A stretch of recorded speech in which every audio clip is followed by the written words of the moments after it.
On va encore parler de la gauche. Je commence à saturer de la gauche. Là, je viens de faire une vidéo de 25 minutes sur Antoine Daniel qui parlait des méchants milliardaires. Donc, je commence à être fatigué. Voilà. Et donc là, c'est Ercilia Soudé de la France Insoumise, qui est très connu, qui a organisé une expo à l'Assemblée nationale pour favoriser le vivre ensemble entre les humains et les rats. Donc si tu veux, là on dirait un épisode de Rick et Morty. Je sais même pas s'il y a ça dans South Park. Et du coup, il dénonce les pratiques violentes contre les pigeons et les rats. Voilà. Qu'est-ce que vous voulez que je vous dise? L'eau des Asiatiques à droite qui nous dit les animaux liminaires, ça fait longtemps qu'ils se sont habitués à nous. Et bien maintenant, c'est à nous de nous habituer à eux.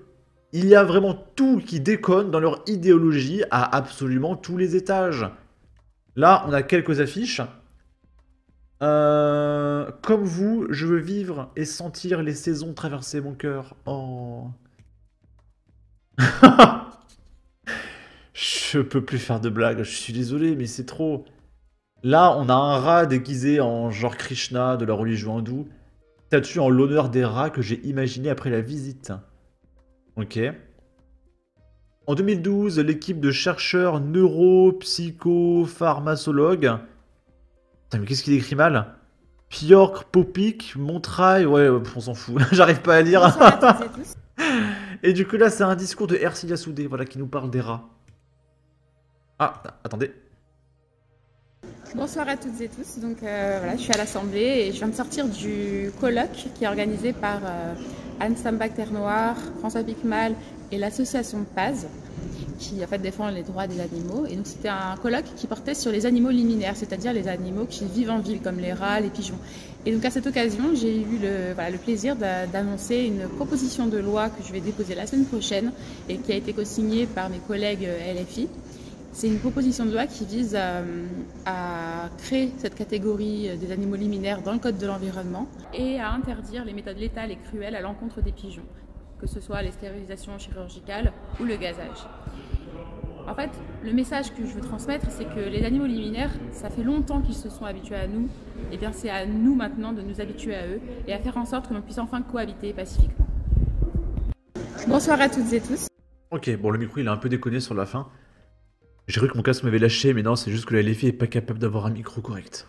Donc le projet de la LFI, c'est de taxer tous les milliardaires jusqu'à ce qu'il n'y ait plus rien qui quitte le pays, qu'on n'ait plus de thunes, qu'on soit tous pauvres et qu'on cohabite avec les rats. Et si on n'est pas d'accord avec ça, on est des fascistes. Je ne le supporte plus, je n'en peux plus de ces gens-là. Ils veulent notre mort. Ils veulent notre mort, j'en peux plus, hein, je n'en peux plus. Et qu'ils dégagent, s'il vous plaît, mais vive Marine Le Pen 2027. Et si c'est pas Marine, ça sera Jordan Bardella, mais il faut que ce soit quelqu'un. Et encore, le RN, ils sont pas assez radicaux, hein. Ils sont trop gauchistes, le Rassemblement National. Je veux un Éric Zemmour plus qui arrive et qui dit si je veux au pouvoir, je dissous la France insoumise, je fais sauter le Sénat, etc. Je saisis l'article 16, et je fais ce que je veux, je fais un grand ménage, je dégage tout le monde, on supprime le CNC. Ça n'existe pas encore, mais j'espère que ça arrivera. Voilà, un Elon Musk ou un Trump français. Là, j'en peux plus. Ici, on est à Paris. La ville a dépensé 1 milliard d'euros avec vos impôts en 2 ans pour créer du logement social. Voilà, pour accueillir un max de clandestins arrivés par bateau, financés par SOS Méditerranée et SOS Médecins Sans Frontières, qui reçoivent 1 milliard de subventions par an ou par 5 ans. Enfin, tellement de pognon. Et du coup, il y a un immeuble de l'avenue Georges V, dans le 8e arrondissement, qui a intégralement été transformé en logement social. Voilà, 1 milliard. Tout a commencé le 30 septembre 2023. Le luxueux hôtel Prince de Galles est à 2 pas. Louis Vuitton et le Fouquet à quelques centaines de mètres seulement. La ville de Paris souhaite céder l'immeuble qu'elle possède au 37 de la très chic avenue Georges V dans le 8e arrondissement.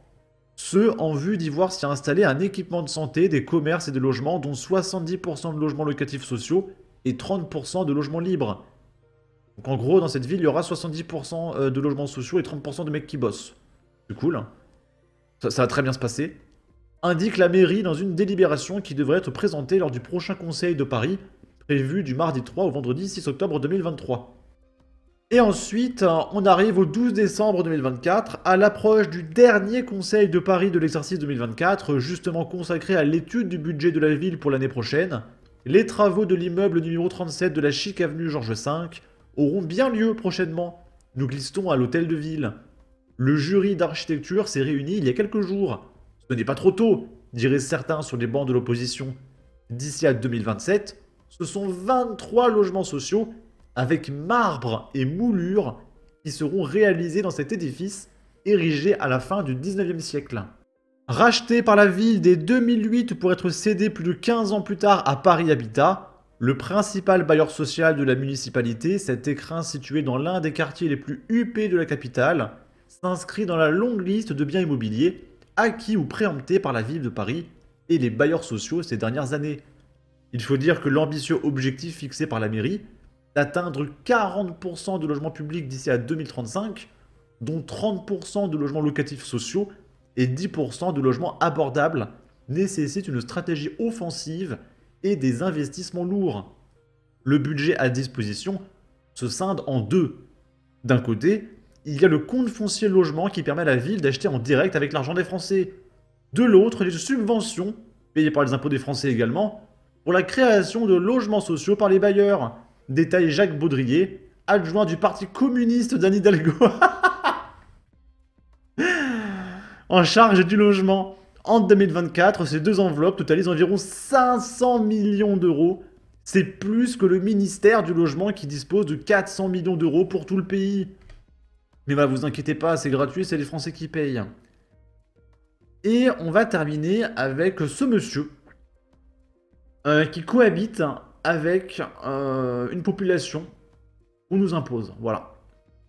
Et donc le mec, il travaille à Villejuif, dans le 94-800. Et il se fait harceler, je sais même plus pourquoi, mais c'est pour un truc débile. On va regarder ça. Et ça te fait rire?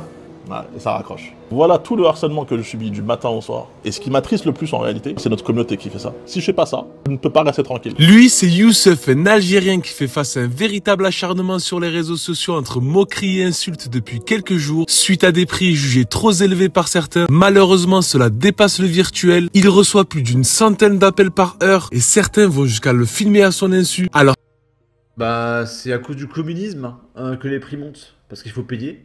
Donc on monte les taxes, on monte la TVA, on monte l'URSSAF, on monte les charges patronales, on monte les charges salariales, on monte les cotisations sociales.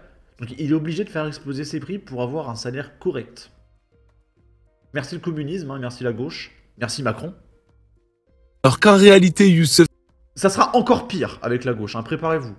se bat chaque jour pour vous proposer des viandes de qualité à des prix accessibles. Aya bismillah, ce que je vous propose, 3 kilos d'escalope de poulet halal certifié shahada, mashallah washhal, 24,99 €. Aya bismillah, 3 kilos de viande hachée, 29,99 €. Ce que je vous propose pour 6,50 €, vous vous régalez, mashallah, 6,50 €. Vous avez quoi? Une canette, mashallah, des spaghettis. Ah, il est obligé de dire Mashallah, Inch'Allah, Wallah, tous les trois mots, c'est insupportable.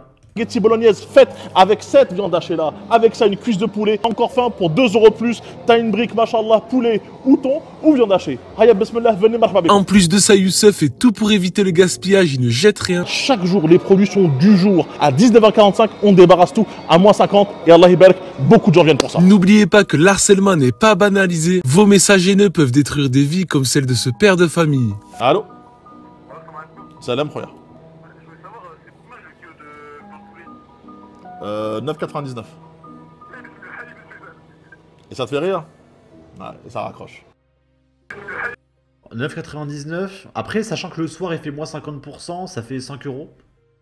Ça va. Par contre, 10 €, ouais, c'est un peu cher, mais après il se fait tellement taxer. Le pauvre, j'ai envie de dire. Bon. Sur ce, n'hésitez pas à donner votre avis, votre opinion, à partager, liker, commenter. Ça aidera au référencement de la vidéo sur YouTube. Abonnez-vous, suivez-moi sur Twitter. Prenez soin de vous. Salut!